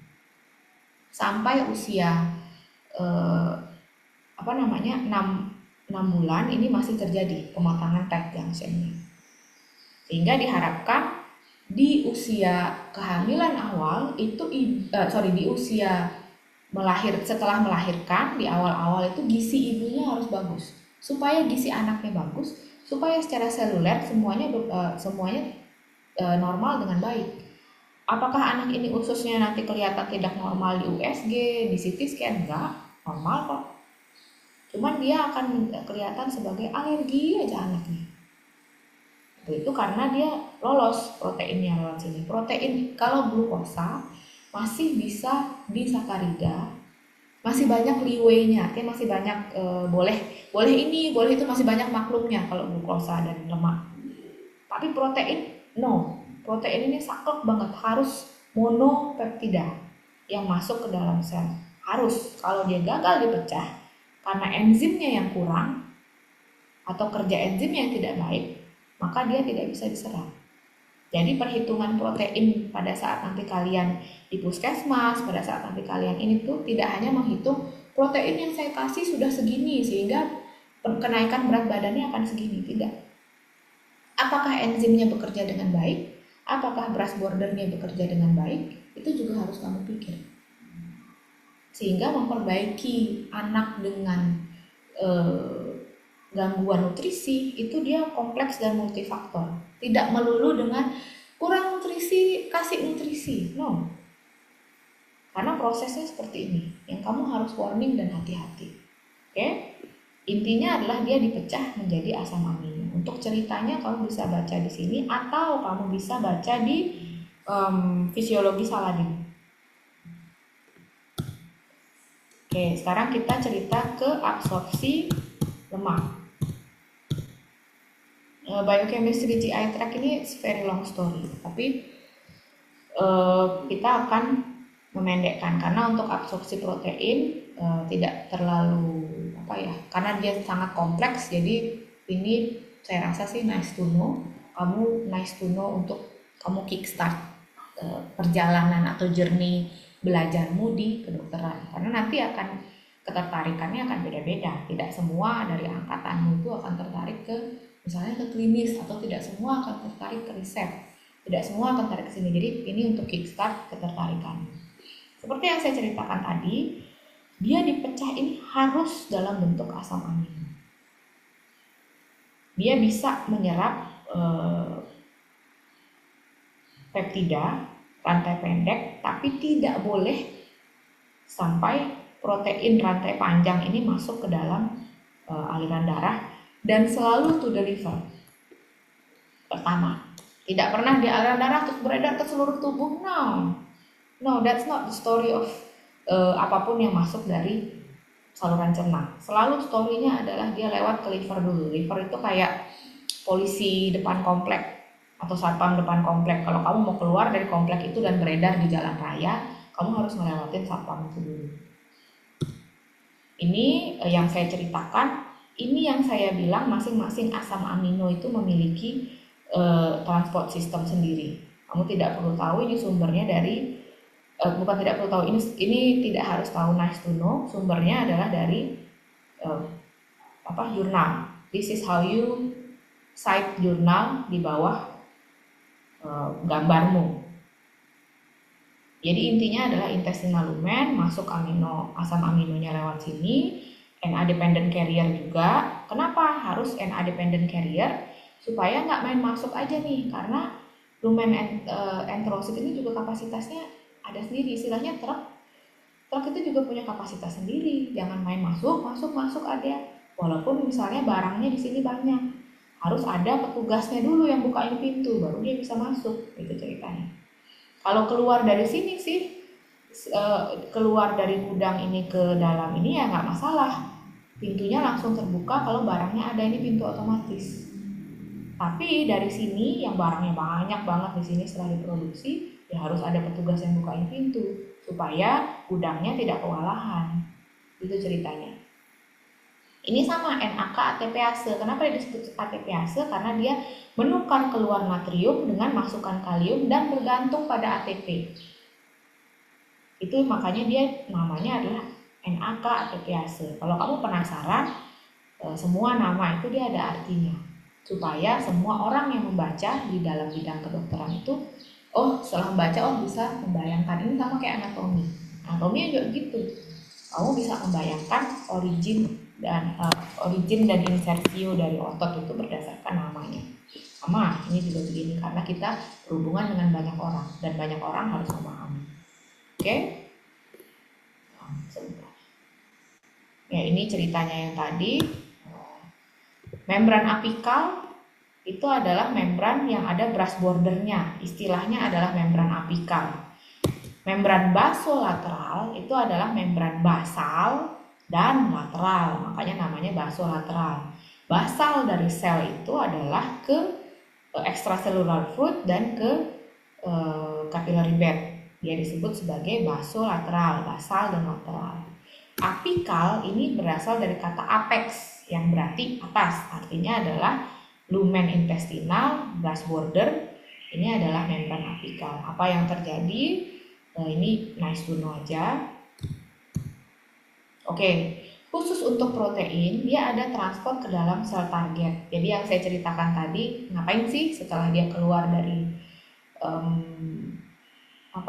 ke pembuluh darah? Kan si truk ini harus sampai ke pintu konsumen toh, baru bisa dipakai. Ini adalah bagaimana si truk yang sudah sampai ke pintu konsumen itu kemudian mengetok dan pintunya seperti apa. Ini sama. Oke, intinya kalian bisa baca. Ini saya rasa sih tidak akan keluar di blog, karena ini ilmu yang nice to know, supaya kamu pada saat ngobrol dengan orang di kedokteran luar kamu bisa memahami itu aja apa yang terjadi, dan kamu tidak kelihatan orang ini sepertinya tidak terlalu punya ilmu, saya tidak akan ngobrol dengan dia. Supaya tidak kelihatan seperti itu. Oke, sekarang kita berbicara mengenai lipid. Lipid itu diserap kena khusus. Kenapa? Ini satu gambar aja. Karena dia tidak dibawa ke tidak dibawa ke capillary bed, tapi dia dibawa ke saluran limfe. Lipid itu beredarnya di saluran limfe, di peredaran yang hijau-hijau, kelenjar getah bening yang kamu sering sebut. Getah bening itu sebenarnya kelenjar getah bening selain dia fungsinya sebagai saringan patogen, dia fungsinya untuk sebagai transport lemak. Ketemunya di mana? Ketemunya itu nanti di sini nih, di atas klavikula. Ketemu dengan saluran. Apakah kemudian si sel konsumennya bisa langsung menyerap dari pembuluh limfe? Tidak. Dia harus dibawa lagi ke dalam ke dalam saluran darah, baru bisa diserap oleh tubuh. Ketemunya nanti di atas klavikula, di pembuluh darah besar. Kenapa begitu? Karena dia lipid droplet ini sifatnya adalah berat, sangat berat dan bisa menyumbat. Kalau dia lewat langsung ke capillary bed, maka dia akan menyumbat darah.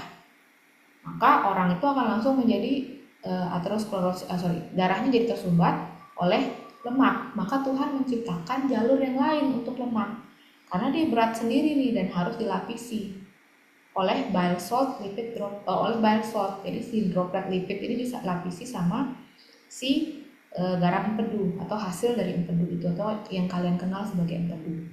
Ini gunanya untuk mengcover lipid droplet sehingga dia bisa bergerak di dalam saluran limfe yang berbasis air. Kalau kamu tahu prinsip lipid dan air, maka dia harus dilapisi dulu, baru dia bisa bergerak di sana. Supaya dia tidak menyumbat sana sini di capillary bed, dibuatkanlah dia oleh Tuhan saluran sendiri.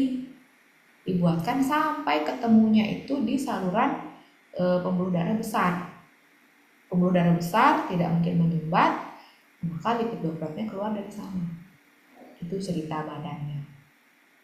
Oke, jadi dia bile from the liver itu keluar di usus. Itulah sebabnya kenapa bile itu keluarnya di usus halus, karena penyerapan lemak ada di sini. Keluar di sini meliputi satu lipid droplet itu yang berisi ini. Baru kemudian dia yang sudah tadinya kan dia asalnya adalah trigliserid atau asam lemak 3 rantai, gliserida, monogliserid sama free fatty acid. Dipecah dulu menjadi lipid droplet oleh lipase dan polipase. Baru kemudian setelah dia menjadi monomolekul lipid droplet, di-coverlah dia sama bile salt ini. Baru kemudian nanti diserap. Diserapnya ke saluran limfe. Lemak itu dia spesial tapi dia lebih simpel. Hanya pemecahan, titik, kemudian diserap, dilapis, kemudian baru diserap. Oke, absorpsi lemak lipid. Apa ceritanya? Jadi si droplet lemak yang besar itu kan sudah di cover sama bile salt. Bile salt sama lemak ketemu, mengcover, diemulsi namanya. Diemulsi, kemudian si coveran yang besar itu yang sudah mengcover sel lipid droplet yang besar itu, datanglah kemudian pankreatik lipase dan kolipase, memecah dia menjadi droplet-droplet lemak yang lebih kecil yang disebut sebagai misel. Nanti kamu akan sering ketemu ini di jurnal. Misel, setelah dia menjadi misel, kemudian ada dua, tergantung apakah si pemecahan molekulnya itu adalah kolesterol atau pemecahan molekulnya adalah asam lemak. Intinya dia diserap sebagai kolesterol itu berbeda dengan dia diserap sebagai asam lemak. Asam lemak ini ya dengan tambahan tralala trilili menjadilah kilomikron. Kilomikron ini oleh kamu nanti ditambahin cover lagi di sini dari Golgi aparatus, ditambahin cover di luarnya, barulah kemudian dia keluar sebagai ke dalam pembuluh limfa. Nama keluarnya dia itu adalah kilomikron. Jadi dari large fat droplet kemudian dia menjadi misel, kamu tahu istilahnya aja dulu, diserap, kemudian di cover sama si Golgi aparatus sehingga dia bisa bergerak di dalam saluran-saluran ini kan basisnya air, sedangkan dia lipid. Jadi dia harus di cover dulu supaya bisa bergerak di dalam saluran ini. Kalau enggak dia nggak bisa bergerak.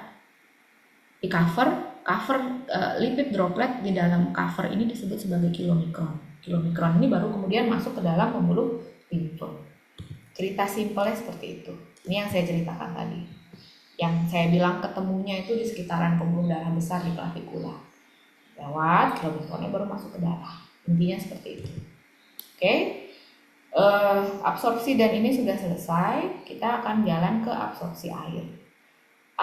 Yang saya bicarakan setelah ini terdiri dari 3 hal itu yang you have to know, and then you nice to know, and then kamu hanya tahu apa sih yang hype yang lagi dibicarakan sekarang. Yang pertama adalah kolon. Yang penting untuk kamu tahu adalah proses reabsorpsi air. Karena dari tadi tuh masih berupa feses yang cair nih.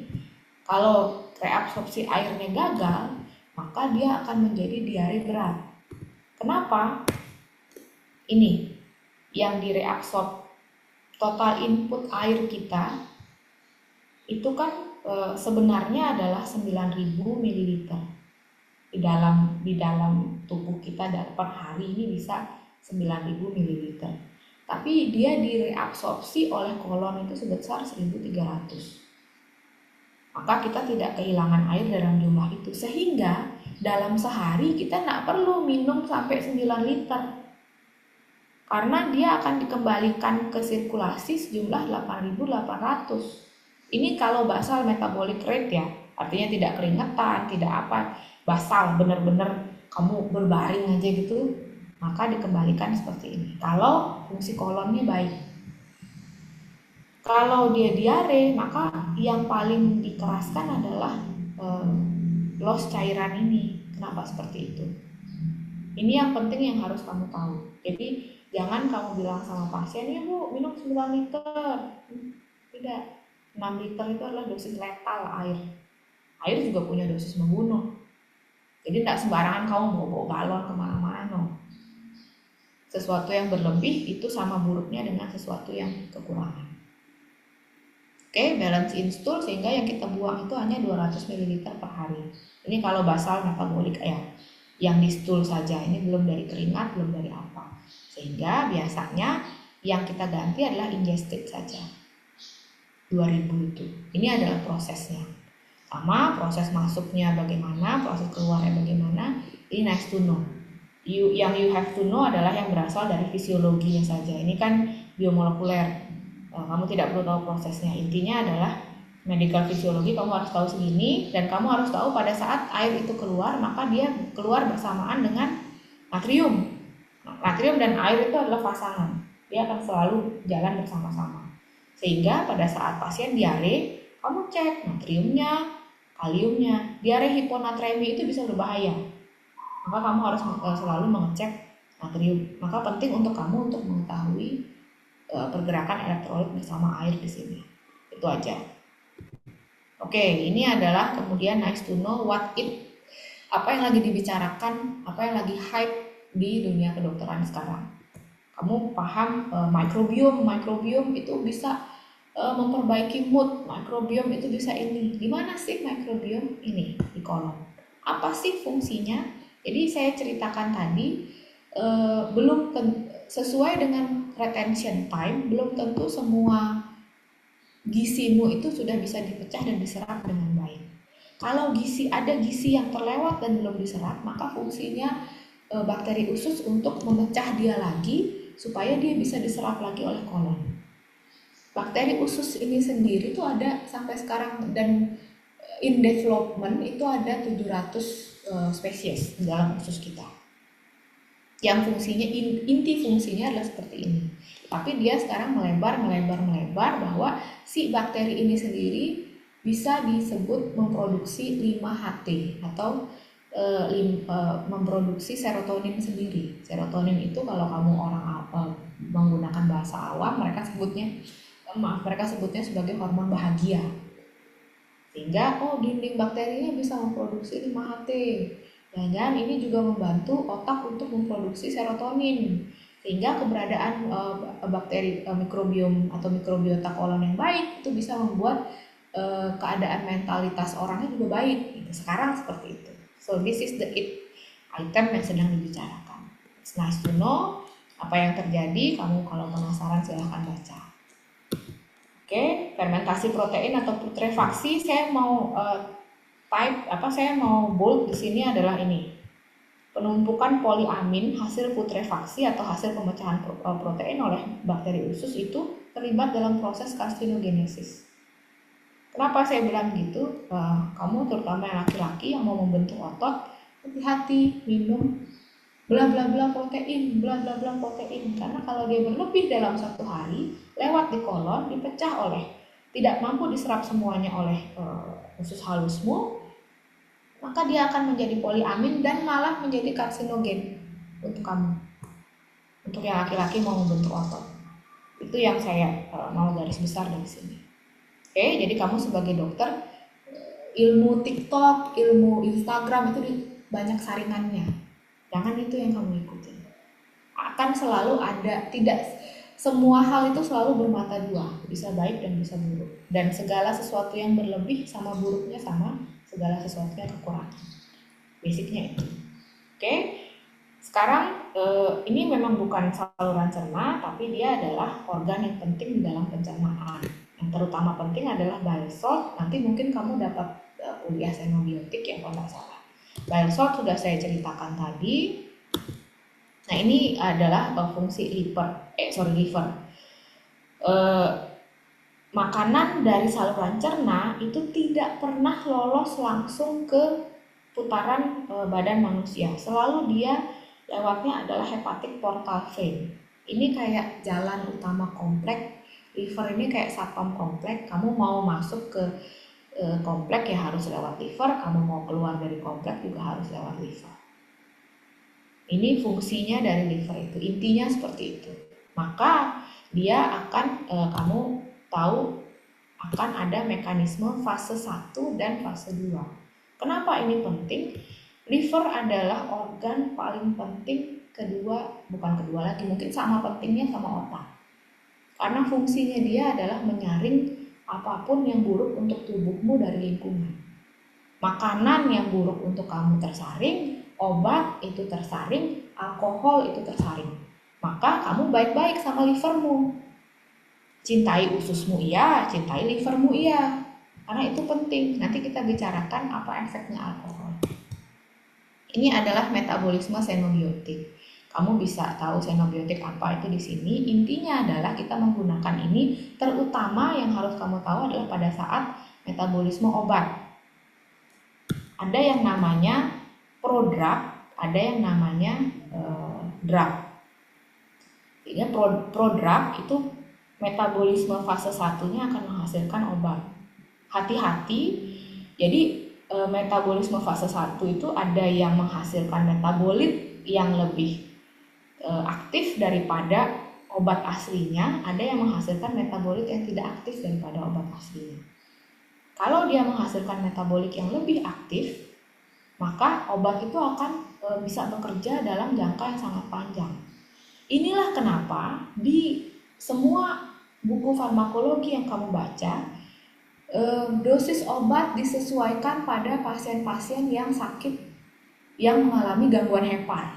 Kenapa? Karena metabolisme obat itu semuanya di hepat. Kalau metabolismenya cepat, maka akan terjadi obat itu dirubah menjadi metabolit lebih cepat. Kalau metabolitnya kalau metabolit itu bisa membuat obatnya tidak aktif, maka obat itu kerjanya akan jangka pendek. Kalau metabolitnya itu justru membuat obat itu aktif, maka dia kerjanya akan sangat tolong. Itu kamu harus hati-hati, maka dosisnya harus disesuaikan. Yang bekerja disebut sebagai sitokrom P. Sitokrom P ini ada macam-macam, ini nice to know. Kenapa saya mau kamu tahu? Kamu pernah dengar pasien bangun di tengah-tengah operasi, malpraktek? Bukan. Kamu akan memahami yang namanya fast metabolizer. Ada orang yang fast metabolizer, ada orang yang normal metabolizer, ada orang yang slow metabolizer. Artinya adalah dia kecepatan metabolisme obat dari masing-masing orang itu berbeda, tergantung genetiknya. Fast metabolizer itu dia biasanya membutuhkan dosis yang lebih tinggi karena dia cepat banget di metabolisme obatnya. Tapi hati-hati dengan obat-obat seperti obat pilek, seperti Tremenza yang adalah prodrug. Di orang-orang fast metabolizer, Tremenza ini kerjanya akan sangat panjang. Ini kenapa saya bisa ngomong begini? Karena contohnya saya sendiri. Kalau saya demam, saya butuh 2 paracetamol untuk menurunkan demam. Tapi kalau kamu kasih saya antimo, kamu kasih saya 1/4, saya bisa tidur 8 jam. Itu karena saya fast metabolizer. Itu perbedaan antara drug dengan prodrug di dalam badan saya. Itu kalau pasien-pasien yang anestesi, pasien yang mendapatkan anestesi itu kan misalnya dia bekerja untuk menidurkan pasien. Tapi kalau pasiennya itu fast metabolizer, maka bisa jadi di tengah-tengah itu dia sudah mulai ada tanda-tanda bangun. Maka nanti dokter anestesinya akan memasukkan lagi dosisnya. Oh, ini fast metabolizer orangnya. Makanya sekarang yang lagi in dan lagi hype di dunia kedokteran adalah memeriksa genetik. Ada nutrigenomik, ada farmakogenomik. Jadi kamu dicek fungsi badanmu atau genetikmu terhadap obat-obatan.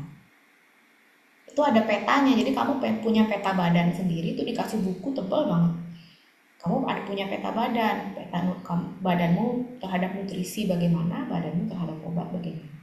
karena ini. Maka hati-hati pada saat kamu menerima informasi, oh ini malpraktek, oh ini begini. Maka efeknya juga adalah obat itu selalu dosisnya adalah rentang. Tidak ada yang dosisnya fix. Dosisnya obat selalu rentang. Misalnya paracetamol dosisnya adalah 10 sampai 20 mg per kilogram berat badan per kali pemberian, maksimal 4 mg dalam 6 kali pemberian per hari. Itu adalah dosis obat secara lengkap kalau kamu mau ngomong lengkapnya. Karena apa? Karena ini masing-masing orang berbeda kebutuhan obatnya. Oke, ini sitokrom P40 gimana? Kamu bisa baca sendiri. Nah, ini contohnya yang saya mau bilang tentang paracetamol dan bagaimana paracetamol itu di metabolisme dan apa efeknya etil OH. Etil OH ini alkohol. Acetaminophen ini adalah nama bahan aktif dari paracetamol. Nanti kalau kamu kerja sama bule, karena kita kan pariwisata ya, kalau kamu kerja sama bule, kamu tidak bisa nanya, do you have any allergic to paracetamol? No, dia tidak akan ngerti paracetamol itu apa. Karena namanya adalah acetaminophen. Dia pasti akan bilang no, karena dia tidak pernah dengar paracetamol itu apa. Tapi bisa jadi dia alergi acetaminophen. Kamu suntik, bengkak matanya, dituntut kamu. Tidak semaklum orang Indonesia, orang luar itu. Maka kamu harus punya professional attitude yang baik, kamu harus punya ilmu yang baik, dan dia akan, apapun yang mau dia tanyakan, dia akan tanyakan. Dan kamu harus bisa menjelaskan secara profesional. Oke, ini adalah etil OH. Etil OH ini adalah alkohol. Dia meningkatkan kerja sitokrom P2E1. Artinya, dia mempercepat metabolisme obat.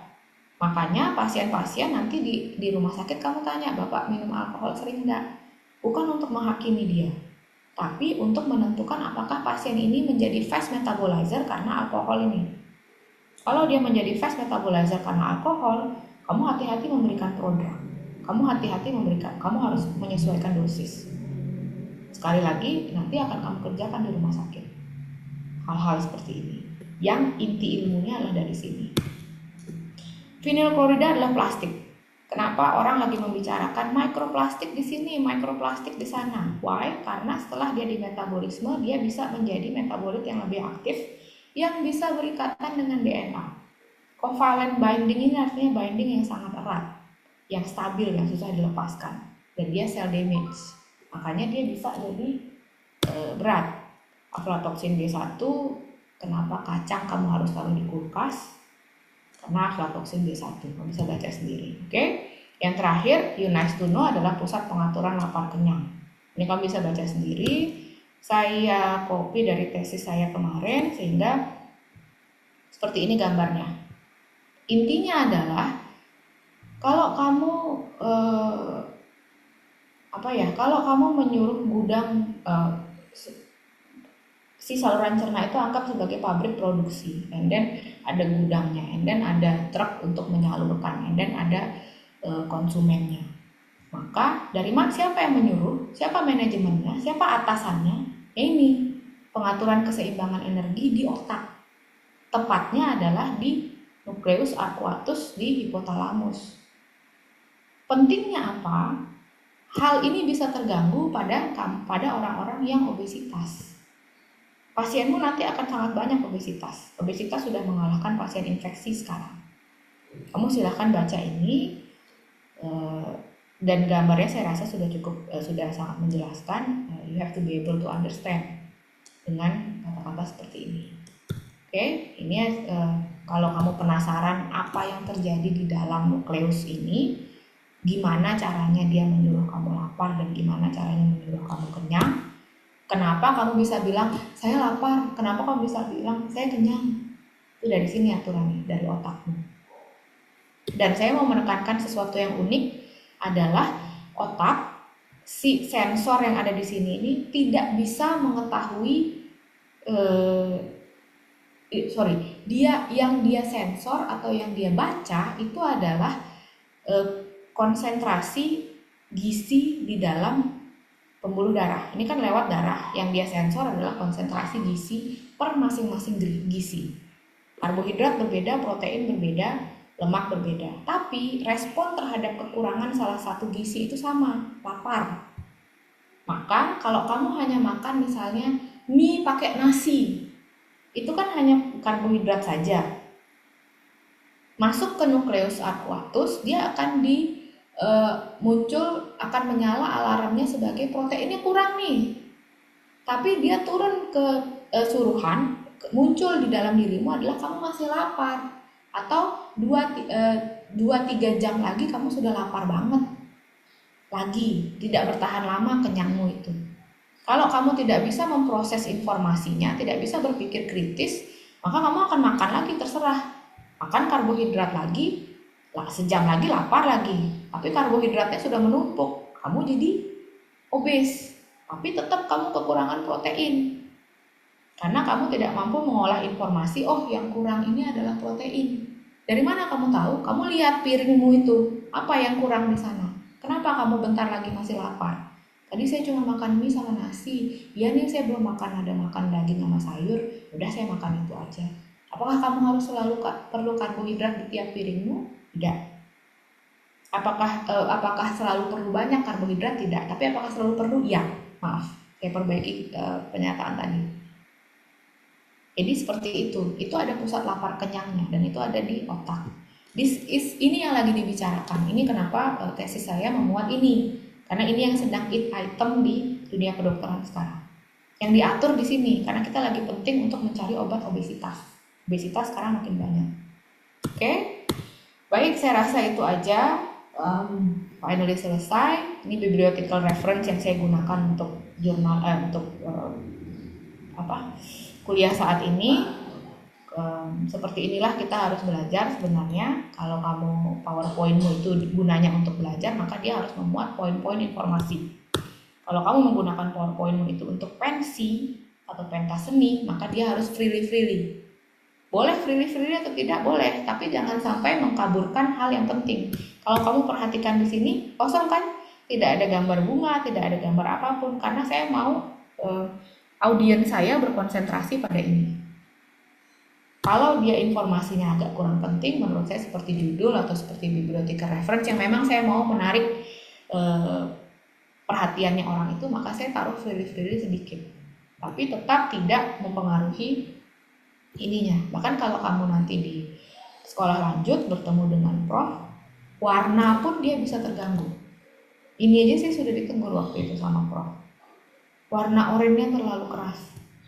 Mata saya terganggu, saya tidak bisa berkonsentrasi pada inti yang mau kamu sampaikan.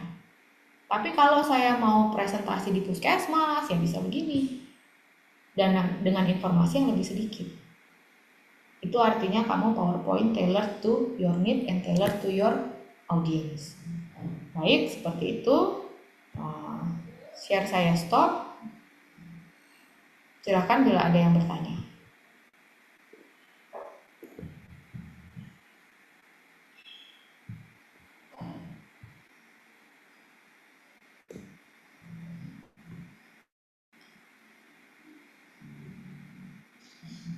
Adakah yang bertanya?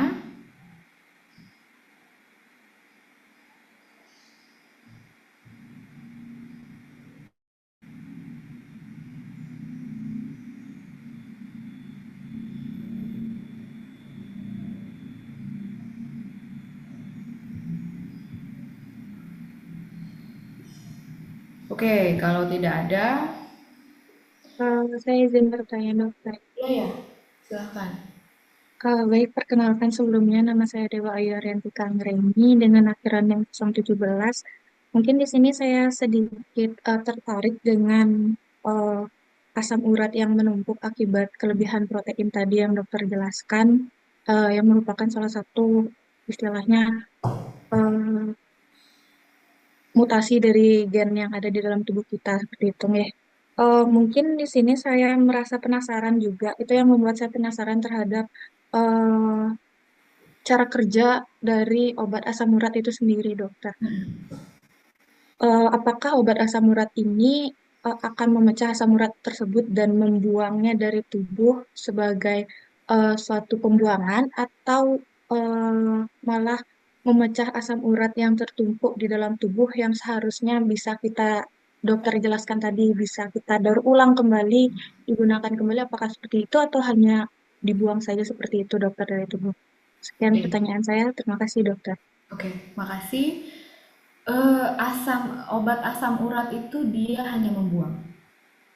Karena kenapa begitu? Jadi yang saya paling ingat itu gambarnya di Biokimia Harper edisi 3132, saya lupa halaman berapa. Di situ ada gambar, jadi ada proses metabolisme dari protein sampai dia menjadi asam urat. Asam urat itu adalah end metabolism product. Misalnya ada step 1 sampai step 5, hasil dari step 5 adalah asam urat. Dari step 1 sampai step 4 ini ada enzim yang dihasilkan oleh gen kita untuk misalnya dari step 1 ke step 2. Dari step 2 ini dia diambil untuk didaur ulang. Kemudian dari step 3 diambil didaur ulang. Kalau dia sudah sampai di step 5, maka dia akan menjadi end product. End product itu artinya sudah tidak bisa lagi diapa-apakan, hanya bisa dibuang saja. Itu sama dengan glukosa juga begitu. Nanti kalau kalian ada baca, yang menjadi masalah sekarang itu adalah eh, glucose end product. Itu yang menjadi masalah dan menjadi sebab dari semua penyakit. Dia menjadi prooksidan. Kalau kamu sering dengar. Glycation end product. Itu ada. Termasuk asam urat ini adalah produk akhir dari protein itu. Sehingga pada saat dia sudah istilahnya kalau apa ya, anggap kalau kita secara personal ini ada dua orang mau menikah, tidak setuju nih keluarganya. Dalam proses pernikahan ini dia masih bisa di stop dan perempuan ini masih bisa dikembalikan ke rumahnya. Tapi kalau dia sudah akad, udah nggak bisa di stop lagi. Itu kasarannya kalau mau analogi seperti itu. Nah, asam urat adalah hasil akhir atau ini pasangan setelah akad, sehingga hanya bisa dibuang saja. Obat asam urat hanya bisa membuang. Makanya nanti kalian edukasi pasien, jangan bergantung sama obat itu, karena produksi asam uratnya akan tetap. Maka edukasinya adalah obat asam urat itu bisa membuang yang sekarang. Bu, ini obat asam uratnya saya pakai untuk menurunkan asam urat yang sekarang. Tapi ibu tetap besok-besok harus dikurangi makanannya ini. Supaya besok tidak diproduksi lagi asam uratnya. Nanti akan jatuhnya ke KIE seperti itu. Jadi edukasi pasiennya, tidak terus-terusan datang dokter saya asam urat lagi, dokter saya asam urat lagi. Tapi kekurangannya obat asam urat ini hanya bisa membuang yang ada di darah. Kalau sudah terlanjur menumpuk lama, kamu akan nanti lihat ada pasien yang ada benjol-benjol di sini. Itu udah tidak bisa diapain lagi. Kenapa bisa terjadi benjol-benjol penumpukan yang sudah menjadi sudah menjadi seperti tulang? Karena dia bolak-balik terus asam uratnya tinggi, terus asam uratnya tinggi. Itu yang terjadi kalau kita KIE-nya hanya obat saja, tidak KIE makanan juga Bu, walaupun obatnya sudah lepas, makanannya juga harus tetap dijaga ya terus-terusan. Saya pernah sampai KIE pasien saya gini, nggak bisa ya dok, saya makan bebas lagi. Sayangnya nggak bisa Bu, masalahnya bukan di ibu, tapi kita di populasi Indonesia gennya yang memang kita nggak punya. Jadi kita harus belajar hidup seperti ini. Sudah istilahnya, kadang kita tidak boleh menjanjikan sesuatu yang kita tidak bisa tepati. Ngomong aja jujur sama pasien itu. Dia ngerti gennya memang begitu Bu, udah nggak bisa diapain kalau memang sudah akhirnya begitu. Kita harus belajar hidup bersama dengan gen ini. Itu aja. Oke, itu ya. Baik dokter, terima kasih banyak atas penjelasannya. Baik, makasih. Ada pertanyaan lagi nggak? Izin dokter. Ya, silakan. Baik, perkenalkan nama saya Jeremy dengan akhiran 057. Di sini saya ingin bertanya mengenai mekanisme lapar yang tadi dokter jelaskan sedikit. Nah, di saat kita lapar itu seringkali kita juga memiliki keinginan untuk memakan suatu makanan yang spesifik. Nah, itu apakah juga berpengaruh pada mekanisme laparnya atau itu hanya faktor psikologi ketika kita lapar? Atau mungkin itu persinyalan dari tubuh ketika kita membutuhkan suatu zat makanan tertentu seperti itu, dokter? Terima kasih. Ya, terima kasih. Dulunya Untuk jawaban saat ini itu adalah dua, sinyal kebutuhan dan eh, mix dari sinyal kebutuhan dan psikologis. Mix. Artinya ini adalah ongoing research mengenai bagaimana tubuh manusia itu bekerja. Yang sampai saya bilang kalau orang filsafat itu pernah ngomong ke saya, orang sains itu dia tidak percaya dengan Tuhan karena dia percayanya ilmu pasti. No, I found God. Saya menemukan Tuhan dengan belajar badan manusia sampai di level atom karbon dan molekulnya. Karena badan manusia ini luar biasa hebatnya, sampai beratus tahun kemudian kita masih menemukan sesuatu yang baru, termasuk si pengaturan lapar kenyang ini. Sampai sekarang belum establish keseluruhan prosesnya. Jadi yang saya bisa jawab adalah sampai saat ini, kenapa kita ingin makan yang spesifik, itu adalah karena satu, kebutuhan. Jadi sebenarnya dulunya kan dipahami bahwa yang disinyalkan itu hanya lapar, lapar, lapar saja. Tapi beberapa waktu belakangan ini memang belum fix menjadi teori, tapi ternyata badan itu dia punya subtle sinyal pada saat dia kekurangannya hal tertentu. Makanya kamu sering lihat di di beberapa akun edukasi awam, kalau kamu pengennya makan coklat, maka kamu sebenarnya kekurangan magnesium gitu. Kata-katanya seperti itu. Bahwa ternyata badan manusia itu dia subtly tailored, dia ngomong dengan halus apa yang dia inginkan. Nah, sebenarnya dia inginkan magnesium. Saya misalkan coklat tadi, dia menginginkan magnesium. Magnesium kan ada di banyak makanan. Kalau orang itu sukanya coklat, maka yang muncul campuran psikologisnya adalah saya pengen makan coklat. Itu maka jawabannya adalah dua tadi. Itu adalah campuran dari eh, cara badanmu memberitahu dia butuh apa, sambil dia juga berpikir apa sih yang disukai sama orang ini, itu adalah komponen psikologisnya, sehingga muncullah pengen makan coklat gitu. Karena kan pengen makan es krim gitu. Kalau orangnya lebih suka es krim daripada coklat, misalnya seperti itu ya Daud ya. Baik, terima kasih dokter. Baik, terima kasih. Ada lagi pertanyaan?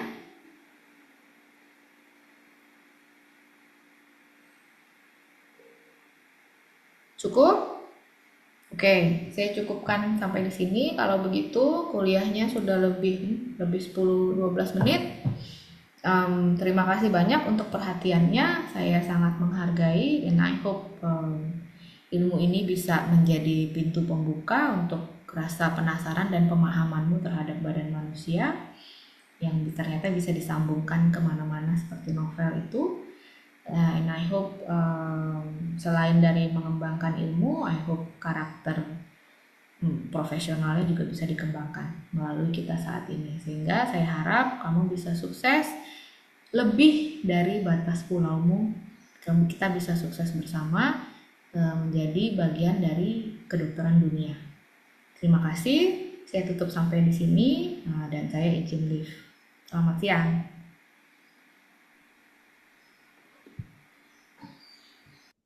Terima kasih dokter.